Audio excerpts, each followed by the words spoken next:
Look, I know the season is barely a week old, but it has to be asked, what's going on with the Milwaukee Bucks right now? They are 1-4 to start the season. They have double-digit losses to Chicago and Brooklyn. They got spanked by the Grizzlies last night by 23 points. Their only win on this young season came in the opener against Philly that didn't have Joel Embiid or Paul George. They are 24th in offense. They are 24th in defense. Damian Lillard, the guy who was supposed to come back and resurge after a really, up and down chaotic last season, but he was supposed to return to Dame time, to the Damian Lillard we all know and love. He's averaging just 23 points a night. Even worse, he's shooting 41% from the field and just 27% from three. Chris Middleton isn't back yet. This was supposed to be something of a resurgence for the Bucks after everything that went wrong, after everything that was chaotic last year. There was supposed to be some stability in place for this team that I think had a better chance to, understand its strengths, understand its weaknesses, to build a program, to build a culture. And yet, not even 2 weeks into the season, Giannis is already talking about how they don't have an identity, and that's really frustrating. You don't have an identity? How can you not have an identity? I saw that quote, and that was one of the most shocking quotes I've ever heard, because that's the whole point of the offseason, and that was one of the things that, was supposed to work in their favor. Okay, Doc Rivers comes in midseason, I know we all joke about, all the complaints he had about coming in midseason, but, there was some truth to it, right? It is difficult to come into, a head coaching gig midseason and implement the stuff you want to do, but then, okay, you have the entire offseason to do that, you have the entire training camp to do that, and now your best player is talking, literally less than 2 weeks into the season, about how you still don't have an identity. How is that even possible? That's an embarrassment on Doc Rivers. It just doesn't make any sense. And when I think about how can the Bucks pull themselves out of this, I don't really know what the answer is. Giannis is going to do what Giannis is going to do, but I think the days of one player like a Giannis or like a LeBron being able to drag a team to 40, 50 plus wins, I think it's over. I think teams success requires just too much of a team effort nowadays, and every team is so much loaded with talent.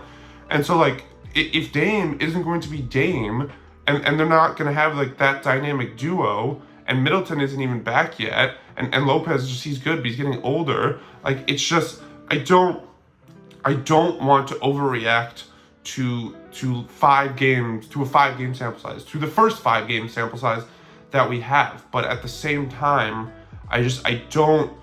Unless Dame is going to start becoming Dame, because that's the foundation that they built this supposed team off of. It's, hey, let's get Giannis and Dame, this incredible dynamic duo, and let's build off of that. But if half of that duo isn't going to live up to their end of the bargain, I just it's very alarming, and I hate to say it because it's been said for years and I've always rolled my eyes, but the analysts and the media people have always tried to push Giannis out of Milwaukee. They always have, for years, even when they were good, even when they were winning, even after he won a championship.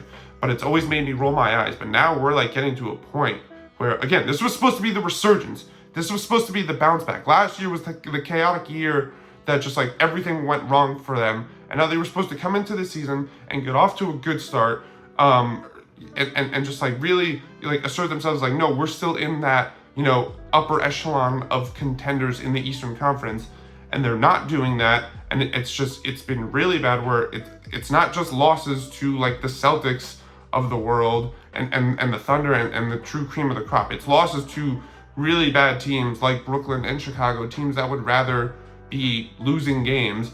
And it's not good. And the Giannis is right. They don't have an identity. They're not good on offense. They're not good on defense. I don't know how you can't at least find stuff to work with on one end of the floor. Damian Lillard isn't doing well. Middleton isn't even back yet. It's been very, very alarming in Milwaukee. I know it's only been a week and a half, but that just there's very little I can point to that's okay, this is working for Milwaukee. They just declined the option on Beauchamp, their first round pick from a couple years ago, which is just not something you usually see teams do. You don't usually decline the option for a first round pick. You usually pick it up and, I don't know, move him, whatever, keep him. But that just speaks to the failure of the front office to find those diamonds in the rough late in the draft, like the Suns did with Ryan Dunn. It's not good. And I of course hope that things can turn around, because I like the Bucks, I like Giannis, I like Dame, and I want to see them compete for a championship.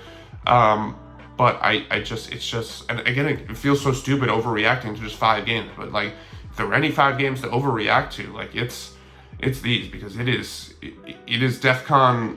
It's starting to creep up to whatever the highest DEFCON is, because it's just not, it's not good, and it's very hard to see a path towards things changing in Milwaukee. And I hope I'm wrong. I hope, you know, in a month or two we look back on this video and I'm overreacting and like, oh, he's so stupid, he overreacted. But just